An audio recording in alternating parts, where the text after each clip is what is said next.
ನಿಮ್ಮಲ್ಲಿರೋ knowledge ವಿಷಯಗಳು ಈ state ಮಂತ್ರಿಗಿಂತ ಈ ಸೆಂಟ್ರಲ್ ಕ್ಯಾಬಿನೆಟ್ ದರ್ಜೆ ಮಂತ್ರಿಯಾಗಿ ನಿಮ್ಮ ಸರ್ಕಾರ ಅಲ್ಲ, ಲೈಕ್ ಯಾಕೆ ವಿಷಯ ಅಂದರೆ ದೇಶ ಕಟ್ಟಬೇಕಾದ್ರೆ ಅವ್ರವ್ರ ಪಾತ್ರಗಳನ್ನ ರೋಲ್ಗಳನ್ನ ನಿರ್ವಹಣೆ ಮಾಡಬೇಕಾಗತ್ತೆ.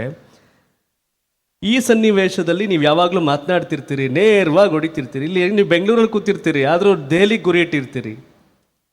ಮುಖಾಮುಖಿ ನೋಡಲ್ಲಪ್ಪ, ಮಾತಾಡ್ತಿರ್ತೀರಿ.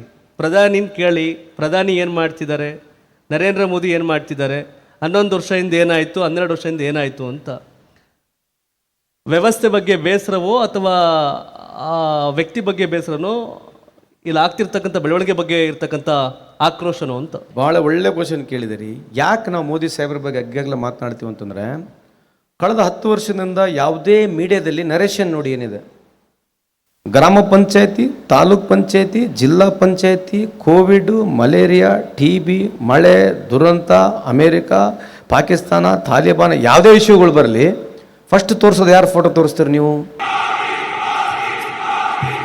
ಮೋದಿ. ಯಮನ್ ಮನೆಯಾಗ ಮದುವೆ ಆದರೂ ಮೋದಿ, ನನ್ನ ಮನೆಯಾಗ ಮದುವೆ ಆದರೂ ಮೋದಿ.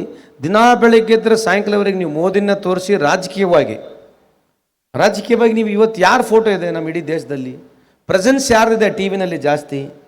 ಕೋವಿಡ್ ಬಂದರೂ ಅವರಿಗೆ ತೋರಿಸಿದ್ರಿ, ಮೈನಸ್ ಆದರೆ ತೋರಿಸಲ್ಲ, ಪಾಸಿಟಿವ್ ಆದರೆ ತೋರಿಸ್ತೀರಿ. ಇದು ದೇಶದಲ್ಲಿ ನಡೀತಾ ಇರ್ತಕ್ಕಂಥ, ನೀವು ಒಪ್ತಿರಲ್ಲ, ನಿಮಗೆ ಬಿಟ್ಟಿರ್ತಕ್ಕಂಥದ್ದು. So for every positive you are showing him, for negative also is responsible. Why is he not responsible for negative? Wherever is positive for positive things ತೋರಿಸ್ಬೇಕು. ಯಾವುದೇ ಗ್ರಾಮ ಪಂಚಾಯತಿಯಲ್ಲಿ ನೀರು ಬಂದರೆ ಮೋದಿ ಸಾಹೇಬರು ಗ್ರೇಟು, ಗ್ರಾಮ ಪಂಚಾಯತಿಯಲ್ಲಿ ನೀರು ಬರಲಿಲ್ಲ ಅಂತಂದ್ರೆ ಅಲ್ಲಿರ್ತಕ್ಕಂಥ ಅಧ್ಯಕ್ಷ ಶಿವು, ಅಲ್ಲಿರ್ತಕ್ಕಂಥ ಲೋಕಲ್ ಬಾಡಿಗಳು ಥರ್ಡ್ ಕ್ಲಾಸ್ ಅನ್ನೋದಿದೆಯಾ ಲೆಕ್ಕ? ಈ ವ್ಯವಸ್ಥೆ 3 ಟೈರ್ ಸಿಸ್ಟಮ್ನಲ್ಲಿ ನಡೀತಾ ಇದೆ. ಗ್ರಾಮ ಪಂಚಾಯತಿ ಬೇರೆ, ತಾಲೂಕ್ ಪಂಚಾಯತಿನೇ ಬೇರೆ, ಜಿಲ್ಲಾ ಪಂಚಾಯತಿ ಬೇರೆ, ಮುನ್ಸಿಪಾಲ್ಟಿನೇ ಬೇರೆ. ಸೊ ಎಲ್ಲದಕ್ಕೂ ನೀವು ಅವ್ರನ್ನ ಅಕೌಂಟಬಲ್ ಒಳ್ಳೇದಕ್ಕೆ ಮಾಡಿದ್ರೆ ಕೆಟ್ಟದಕ್ಕೂ ಅಕೌಂಟಬಲ್ ಮಾಡಬೇಕಲ್ವ? ಸೊ ಇದೇನಾಗಿದೆ, I am not personally against him. We are in a political system, we have to address it. Santosh Lad ಅವರು ಮಾತ್ರ ಮಾತನಾಡ್ತಿದ್ದಾರೆ, ಉಳಿದವ್ರು ಯಾಕೋ ಆ ಬಗ್ಗೆ ಅಷ್ಟೊಂದು ಆಕ್ರೋಶವಾಗಿ ಸಿಟ್ಟಲ್ಲಿ ಬೇಸರದಲ್ಲಿ ಮಾತಾಡ್ತಿಲ್ಲ. ಏನಿಲ್ಲ, ಎಲ್ಲರೂ ಮಾತನಾಡ್ತಾರೆ. ಇಟ್ಸ್ ನಾಟ್ ದಟ್ ನೋ ಬಡಿ ಈಸ್ ಸ್ಪೀಕಿಂಗ್. ಸೊ ಅವ್ರವ್ರ ಲೆವೆಲಲ್ಲಿ ಅವ್ರು ಮಾತಾಡ್ತಾರೆ. I can not say who is speaking, who is not speaking. ಯಾಕೆ ಹೇಳ್ತಾ ಇದ್ದೀವಿ ಅಂತಂದರೆ, ಇವತ್ತು ಮೋದಿಯವರು ಏನು ಒಂದು ಅದೇ ನವಿಲ್ ಪುಚ್ಚ ಹಿಡ್ಕೊಂಡು ಕೈಯಾಗೆಲ್ಲ ಹಿಂಗೆ ಹೊಡೆದ ತಕ್ಷಣ ಬಡತನ ಸರಿ ಹೋಗ್ಬಿಡ್ತೈತೆ, ಎಲ್ಲ ಸರಿ ಇದೆ ಅಂತ ಏನಿಲ್ಲ. ನಾಳೆ ಇನ್ನೊಬ್ಬರು ಬಂದರೂ ಅದೇ ಪರಿಸ್ಥಿತಿ ಇದೆ. ಆದರೆ ಪ್ರಪಗಂಡ ಮಾಡ್ತಕ್ಕಂಥದ್ದು ಏನಿದೆ ಅಂದರೆ ಎಲ್ಲ ಸರಿ ಇದೆ ಅಂತಕ್ಕಂಥದ್ದು ಪ್ರಪಗಂಡ. ಒಂದು ವಿಷಯ ಒಪ್ತೀನಿ, ಈ ದೇಶವನ್ನು ಜವಾಹರ್ಲಾಲ್ ನೆಹರು, ಇಂದಿರಾ ಗಾಂಧಿ, ರಾಜೀವ್ ಗಾಂಧಿ, ದೇವೇಗೌಡರು, ಮನಮೋಹನ್ ಸಿಂಗು, ಅಟಲ್ ಬಿಹಾರಿ ವಾಜಪೇಯಿ, ನರೇಂದ್ರ ಮೋದಿ, ಮತ್ತೊಂದು ಯಾರೋ ಮುಂದೆ ಬರ್ತಾರೆ, ನಾಳೆ ಮತ್ತೆ ಯಾರೋ ಇರ್ತಾರೆ. ದೇಶವನ್ನು ಭಾಳಷ್ಟು ನಾಯಕರು ಆಳ್ವಿಕೆ ಮಾಡಿದ್ದಾರೆ, ಮಾಡ್ತಾರೆ. ದೇಶ ಉಳಿದಿರುತ್ತೆ, ನಾಯಕರು ಬದಲಾಗ್ತಾ ಹೋಗ್ತಿರ್ತಾರೆ. ಆದರೆ ನೀವು ಹೇಳ್ತಿರೋ ಪ್ರಕಾರ ಎಲ್ಲದಕ್ಕೂ ಗ್ರಾಮ ಪಂಚಾಯತಿಯಿಂದ ಪಾರ್ಲಿಮೆಂಟ್ವರೆಗೆ ಅಮೆರಿಕ ಬಗ್ಗೆ ಮಾತಾಡೋರು ಕೂಡ ಮೋದಿ ಮೋದಿ ಮೋದಿ ಮೋದಿ ಅಂತೀರಿ, ಯಾಕೆ ಅನ್ನೋ ಪ್ರಶ್ನೆ ಐತೈತೆ. ಹೌದು, ಆ ವಿಚಾರ ದೃಷ್ಟಿಯಿಂದ ನಾವು ಕೇಳ್ತಕ್ಕಂಥದ್ದು. ನೀವು ರಾಜ್ಯ ಎಲೆಕ್ಷನ್ ಬಂದರೂ ಮೋದಿಯವರು ಬರಬೇಕು, ಅವರೇ ಬಂದು ಟೀಕೆ ಮಾಡಬೇಕು. ಕೇರಳಗೂ ಅವರೇ ಹೋಗ್ಬೇಕು, ಅವರೇ ಟೀಕೆ ಮಾಡಬೇಕು. ಬಿಹಾರಿಗೆ ಹೋಗ್ಬೇಕು, UPಗೆ ಹೋಗ್ಬೇಕು. ಒಬ್ಬ ಪ್ರಧಾನಮಂತ್ರಿಯವರು, ನನ್ನ ಪ್ರಶ್ನೆ, ಒಬ್ಬ ಪ್ರಧಾನಮಂತ್ರಿಯವರಿಗೆ ಟೈಮೇ ಸಿಗಲ್ಲ. ಕಳೆದ 10 ವರ್ಷದಿಂದ ಎಷ್ಟು ರಾಜ್ಯಗಳಲ್ಲಿ ಹೋಗಿ ಅವರು ಪ್ರಚಾರ ಮಾಡಿದ್ದಾರೆ, ನೀವು ಲೆಕ್ಕ ಹಾಕೊಂಡು ನೋಡಿರ? ಕರ್ನಾಟಕಕ್ಕೆ 40 ಟೈಮ್ ಬಂದು ಹೋಗಿದ್ದಾರೆ. ಸೊ ಒಬ್ಬ ಪ್ರಧಾನಮಂತ್ರಿಯವರು ಹೋಗ್ಬಾರ್ದಂತಲ್ಲ, ಎಲ್ಲದಕ್ಕೂ 11 ವರ್ಷ ಇವರೇ. ಅಲ್ಲಿರ್ತಕ್ಕಂಥ ಪೊಲಿಟಿಕಲ್ ಪಾರ್ಟಿ, BJP ಪೊಲಿಟಿಕಲ್ ಪಾರ್ಟಿಲಿ ಬೇರೆ ಯಾವ ಲೀಡ್ರೇ ಇಲ್ಲ. ಸ್ಟೇಟ್ ಎಲೆಕ್ಷನ್ಗೆ ಅಲ್ಲಿ ಒಬ್ಬ ಮುಖ್ಯಮಂತ್ರಿ ಇರ್ತಾನೆ, ಅವ್ರಿಗಿಂತ ಜಾಸ್ತಿ ಇವರೇ ಹೋಗಿ ಪ್ರಚಾರ ಮಾಡ್ತಾರೆ. ಸೊ ಹಾಗಾದ್ರೆ ಸರ್, ಅವರು ಒಬ್ಬ ಜನಪ್ರಿಯ ಲೀಡರ್ ಅನ್ನೋದ್ರಲ್ಲಿ ಏನಾದ್ರು ಡೌಟ್ ಇದೆಯಾ? ಅಲ್ಲಮ್ಮ, ಜನಪ್ರಿಯತೆ ನಿನಗೂ ನಾನು ಕೊಡಿಸ್ತೀನಿ ಬಾ, ಟಿವಿಯಾಗಿ ತೋರಿಸಿದ್ರೆ. ನೀನು ಬೆಳಗ್ಗಿಲ್ಲ ಸಾಯಂಕಾಲ ನಿನಗೆ ತೋರಿಸು, ನೀನು ಪಾಪ್ಯುಲರ್ ಆಗ್ತೀವಿ. ಸಿ, ಪಾಪ್ಯುಲಾರಿಟಿಗೆ ಏನಿದೆ, popularity is based on to program ಆಗಬೇಕಾ, ಪರ್ಸೆಪ್ಷನ್ ಆಗಬೇಕಾ? ಏನಾಗುತ್ತೆ, ಯಾವುದೇ ಮನುಷ್ಯ 24 ತಾಸು ನೀವು ತೋರಿಸಿದಾಗ ಟಿವಿಗಳಲ್ಲಿ ಆಟೋಮೆಟಿಕ್ ಪಾಪ್ಯುಲರ್ ಆಗ್ತಾನೆ. ಯಾಕೆ ಪಾಪ್ಯುಲರ್ ಆಗೋದಲ್ಲ?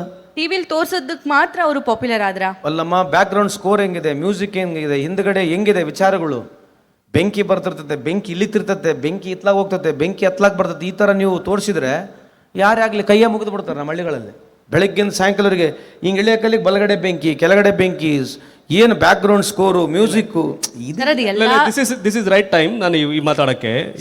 ಅಲ್ಲ, sorry, I am not particularly criticising him. ನಮಗೇನು particular ಎದಕ್ಕದು?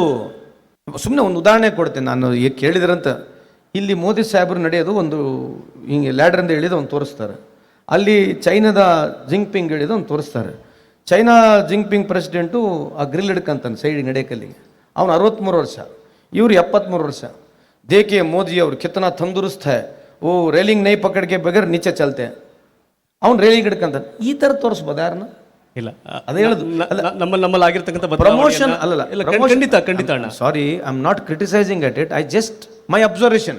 Okay. I could be vaguely wrong, but ಎಲ್ಲಿವರೆಗಿರಿದು ಅದೇ ಹೇಳ್ತಿರೋದ್ರಿ. ಈ ದೇಶಕ್ಕೆ BJP ಅನಿವಾರ್ಯ ಅಲ್ಲ, ಈ ದೇಶಕ್ಕೆ ಕಾಂಗ್ರೆಸ್ ಅನಿವಾರ್ಯ ಅಲ್ಲ, ಈ ದೇಶಕ್ಕೆ ವಿಚಾರ ಬಾಬಾ ಸಾಹೇಬ್ ಅಂಬೇಡ್ಕರ್ ಕೊಟ್ಟಿರ್ತಕ್ಕಂಥ ಸಂವಿಧಾನ, ಇದನ್ನೇ ನಾವು ಇಟ್ಕೊಂಡು ಮಾತನಾಡಿದ್ರೆ ಏನನ್ನ ಬದಲಾವಣೆನ ಕಾಣಬಹುದು. ಯಾರೇ ಒಬ್ಬರು ಬರಲಿ, ಯಾವುದೇ ರಾಜಕೀಯ ನಾಯಕ ಬರಲಿ, ಅವನೇ ಅನಿವಾರ್ಯ, ಅವರೇ ದೇವರು, ಅವರೇ ಭಾಳ ಗ್ರೇಟ್ ಅಂತಕ್ಕಂಥದ್ದು ಇದು ಬೆಳಗ್ಗಿಲಿಂದ ಸಾಯಂಕಾಲವರೆಗೆ ಏನು ತೋರಿಸ್ತಾರಲ್ಲ, ಇದರಿಂದ ಯಾರಿಗೂ ₹1 ಅನುಕೂಲ ಆಗೋದಿಲ್ಲ. ಇದು 100%